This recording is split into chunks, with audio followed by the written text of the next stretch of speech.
समयको कठोर पर्खालमा कोरिएका केही नामहरू यस्ता हुन्छन् जसले युगौंसम्म आशाको दीप जलाइरहन्छन्। दशरथ माझी एउटा यस्तो अमिट छाप जसले गरिबीको अँध्यारोलाई आफ्नो साहसको सूर्यले पराजित गरे। एउटा सामान्य मानिस जसले पहाडलाई नै चुनौती दिएर इतिहासको नक्सा बदलिदिए। उनको कथा केवल एउटा जीवनीको सङ्कलन मात्र होइन, यो एउटा यस्तो प्रेरणाको महासागर हो जसले हामीलाई सिकाउँछ कि यदि मनमा अटल विश्वास छ भने कुनै पनि बाधा आकाशभन्दा अग्लो हुँदैन। आज हामी त्यही असाधारण जीवनको यात्रामा डुबुल्की मार्नेछौँ जुन दशरथ माझीले आफ्नो पसिनाको धारले सिचेका थिए।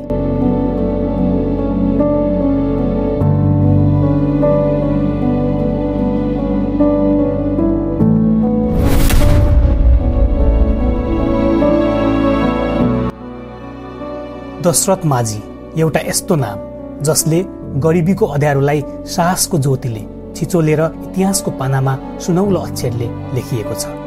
गेहलौरको दुर्गम गाउँ जहाँ पहाडहरूले जीवनलाई नै अवरोध गरेका थिए, त्यहाँ एउटा साधारण मानिसको असाधारण यात्रा सुरु भयो। उनको जीवनको प्रारम्भिक दिनहरू अभाव र सङ्घर्षले भरिएका थिए, तर उनको भित्र एउटा यस्तो अदम्य शक्ति थियो जसले उनलाई अरूभन्दा फरक बनायो। उनले चुनौतीहरूलाई बाधा नभई आफ्नो दृढ सङ्कल्पको इन्धन बनाए र एउटा यस्तो कथा रचे जसले आज पनि करोडौँलाई प्रेरित गरिरहेको छ। दशरथ माझीको जीवनको त्यो कालो दिन जब उनको प्रियतमा फाल्गुनी देवीले सदाको लागि आँखा चिम्लिए। उनको जीवनमा वज्रपात बन्यो। समयमै उपचारको अभावमा पहाडको अर्कोपट्टि रहेको अस्पतालसम्म पुग्न नसक्दा उनले आफ्नो प्राण त्यागिन्। त्यो क्षण दशरथको लागि केवल व्यक्तिगत शोक थिएन, यो एउटा यस्तो ज्वाला थियो जसले उनको हृदयमा क्रोधको आगो दन्कायो। उनले पहाडलाई आफ्नो शत्रु ठाने जसले उनको प्रेमको प्रतीकलाई निलेको थियो। यो व्यक्तिगत पीडाले एउटा यस्तो आन्दोलनको रूप लियो जसले गेहलोरको मात्र होइन, सम्पूर्ण मानवतालाई प्रेरणा दियो। दशरथको आँसुले पहाडलाई हल्लायो र उनको सङ्कल्पले इतिहासको बाटो नै मोडिदियो। जब दशरथ माझीले एक्लै हमर र छिनो बोकेर पहाडलाई चुनौती दिए तब सारा गाउँले हाँसे, भने यो त पागल हो। तर दशरथलाई यी शब्दहरूले छुएन। उनको हृदयमा एउटा यस्तो ज्वाला दन्किरहेको थियो जसले उनलाई निरन्तर अगाडि बढ्न प्रेरित गरिरहेको थियो। उनको दृढ सङ्कल्प एउटा चट्टान भन्दा पनि बलियो र अटुट विश्वास आकाशभन्दा पनि फराकिलो उनलाई कहिले रोक्न सकेन। 22 वर्षको अथक परिश्रम, प्रत्येक चोट एउटा इतिहासको पाना, प्रत्येक प्रहार एउटा अध्याय बन्यो। अनन्त पहाडको छाती चिरेर 300 फिट लामो र 30 फिट चौडा बाटो बन्यो। यो बाटो केवल दुई गाउँलाई जोड्ने माध्यम मात्र थिएन, यो एउटा यस्तो कथा थियो जसले हजारौंको जीवन सहज बनायो। दशरथ माझीको यो कथा एउटा साधारण बाटोको निर्माण मात्र होइन, यो एउटा यस्तो प्रेरणा हो जसले हामीलाई सम्झाउँछ कि एउटा साधारण मानिसले पनि आफ्नो सङ्कल्पले इतिहास बदल्न सक्छ। दशरथ माझीको सङ्कल्प चट्टान भन्दा पनि बलियो थियो। उनले आफ्नो लक्ष्यमा कहिल्यै सम्झौता गरेनन्, चाहे जतिसुकै कठिनाइ आए पनि। उनको सङ्कल्पले उनलाई 22 वर्षसम्म निरन्तर काम गर्न प्रेरित गर्यो, जबसम्म उनले आफ्नो लक्ष्य हासिल गरेनन्। यो सङ्कल्प हामी सबैको लागि एउटा प्रेरणा हो। जब हामी आफ्नो जीवनमा कुनै लक्ष्य राख्छौँ, हामीले त्यसलाई प्राप्त गर्न दशरथ माझी जस्तै अटल सङ्कल्प राख्नुपर्छ। कठिनाइहरू आउँछन्, तर हामीले आफ्नो लक्ष्यमा दृढ रहनुपर्छ। दशरथ माझीको सङ्कल्पले हामीलाई सिकाउँछ कि यदि हामीसँग बलियो इच्छा शक्ति छ भने हामी असम्भवलाई पनि सम्भव बनाउन सक्छौँ। दशरथ माझीको कथाले निरन्तरताको महत्त्वलाई जोड दिन्छ। उनले आफ्नो लक्ष्य प्राप्त गर्न लगातार प्रयास गरे, चाहे जतिसुकै समय लागे पनि। उनको निरन्तरताले उनलाई असम्भव काम गर्न सक्षम बनायो। निरन्तरता सफलताको सिँढी हो। जब हामी कुनै काममा निरन्तर लागिरहन्छौँ भने हामीले अन्ततः सफलता प्राप्त गर्छौँ। दशरथ माझीले हामीलाई सिकाउँछन् कि हामीले कहिल्यै हार मान्नु हुँदैन, चाहे जतिसुकै कठिनाइ आए पनि। निरन्तरताले हामीलाई बलियो र धैर्यवान बनाउँछ। यसले हामीलाई सिकाउँछ कि हामीले आफ्नो लक्ष्यमा ध्यान केन्द्रित गर्नुपर्छ र कहिल्यै विचलित हुनु हुँदैन। दशरथ माझीले आफ्नो व्यक्तिगत शोकलाई सकारात्मक परिवर्तनको लागि प्रेरणाको स्रोत बनाए। उनले आफ्नो श्रीमतीको मृत्युको पीडालाई पहाड फोड्ने काममा परिणत गरे। यो हामी सबैको लागि एउटा महत्त्वपूर्ण पाठ हो। हामीले आफ्नो जीवनका नकारात्मक अनुभवहरूलाई सकारात्मक कार्यमा बदल्न सक्छौँ। दशरथ माझीले हामीलाई सिकाउँछन् कि हामीले आफ्नो पीडालाई शक्तिमा परिणत गर्न सक्छौँ।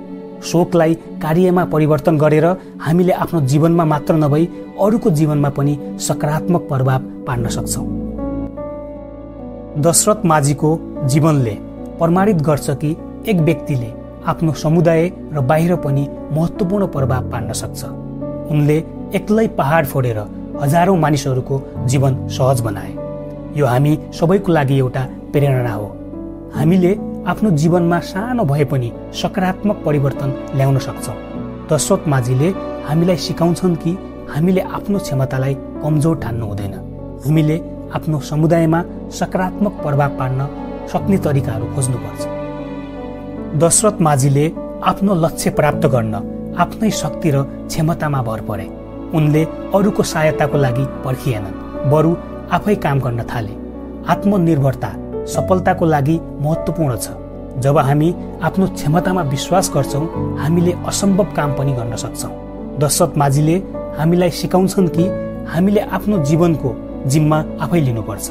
आत्मनिर्भरताले हामीलाई बलियो र आत्मविश्वासी बनाउँछ। दशरथ माझीले उपहास र शङ्काको सामना गरे, तर उनले ती नकारात्मक शक्तिहरूलाई आफ्नो अभियानमा बाधक बन्न दिएनन्। उनको यो क्षमता निकै ठूलो थियो। विपत्तिहरू जीवनको हिस्सा हुन्। हामीले तिनीहरूलाई कसरी सामना गर्छौँ त्यसले हाम्रो सफलता निर्धारण गर्छ।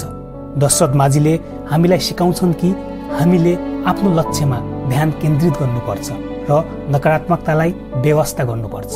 विपत्तिलाई जित्ने क्षमताले हामीलाई बलियो र लचिलो बनाउँछ। दशरथ माझीको दीर्घकालीन दृष्टिकोण थियो। उनले आफ्नो लक्ष्य प्राप्त गर्न 22 वर्ष लगाए, तर उनले कहिल्यै हार मानेनन्। दीर्घकालीन दृष्टिकोण सफलताको लागि आवश्यक छ। यसले हामीलाई धैर्यवान र दृढ रहन मद्दत गर्छ। दशरथ माझीले हामीलाई सिकाउँछन् कि हामीले ठूला लक्ष्यहरू राख्नुपर्छ र तिनीहरूलाई प्राप्त गर्न लामो समयसम्म काम गर्नुपर्छ। दीर्घकालीन दृष्टिकोणले हामीलाई भविष्यको लागि योजना बनाउन मद्दत गर्छ। दशरथ माझीको जीवन स्पष्ट उद्देश्यले प्रेरित थियो। उनले आफ्नो श्रीमतीको मृत्युको बदला लिन र आफ्नो समुदायको जीवन सहज बनाउन पहाड फोडे। उद्देश्यले हामीलाई उत्प्रेरणा प्रदान गर्छ र हामीलाई आफ्नो लक्ष्यमा ध्यान केन्द्रित गर्न मद्दत गर्छ। दशरथ माझीले हामीलाई सिकाउँछन् कि हामीले आफ्नो जीवनमा उद्देश्य खोज्नुपर्छ। उद्देश्यले हाम्रो जीवनलाई अर्थपूर्ण बनाउँछ। दशरथ माझीलाई धेरै मानिसहरूले पागल ठाने, तर उनले नकारात्मकतालाई व्यवस्था गरे र आफ्नो काम जारी राखे। नकारात्मक विचारहरूले हामीलाई हाम्रो लक्ष्यबाट विचलित गर्न सक्छन्। दशरथ माझीले हामीलाई सिकाउँछन् कि हामीले सकारात्मक सोच राख्नुपर्छ र नकारात्मकतालाई व्यवस्था गर्नुपर्छ। नकारात्मक विचारहरूलाई व्यवस्था गर्ने क्षमताले हामीलाई बलियो र आत्मविश्वासी बनाउँछ। दशरथ माझीको प्रेरणाको मुख्य स्रोत उनको श्रीमतीप्रतिको प्रेम थियो। यो प्रेमले उनलाई असम्भव काम गर्न प्रेरित गर्यो। साँचो प्रेमले हामीलाई बलियो र निस्वार्थ बनाउँछ। दशरथ माझीले हामीलाई सिकाउँछन् कि हामीले आफ्नो जीवनमा प्रेमलाई प्राथमिकता दिनुपर्छ। साँचो प्रेमले हाम्रो जीवनलाई अर्थपूर्ण बनाउँछ। दशरथ माझीको कथा एउटा साधारण मानिसको असाधारण यात्रा हो, जसले हामीलाई सिकाउँछ कि यदि हृदयमा दृढ सङ्कल्प छ भने असम्भव भन्ने केही हुँदैन। उनको जीवनले हामीलाई सिकाउँछ कि हामीले आफ्नो सपनाहरूलाई कहिल्यै त्याग्नु हुँदैन, चाहे जतिसुकै कठिनाइ आए पनि। दशरथ माझीको साहस, उनको अटुट विश्वास र उनको अदम्य सङ्कल्प आज पनि हामीलाई प्रेरित गरिरहेको छ। उनको जीवनले हामीलाई सम्झाउँछ कि हामी प्रत्येकमा एउटा यस्तो शक्ति छ जसले इतिहास बदल्न सक्छ।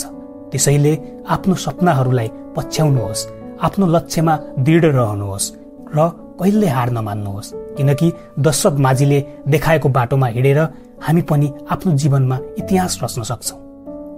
यदि दशरथ माझीको यो प्रेरणादायक कथाले तपाईहरूलाई छोयो भने यो भिडियोलाई लाइक, कमेन्ट र शेयर गर्न नभुल्नुहोला।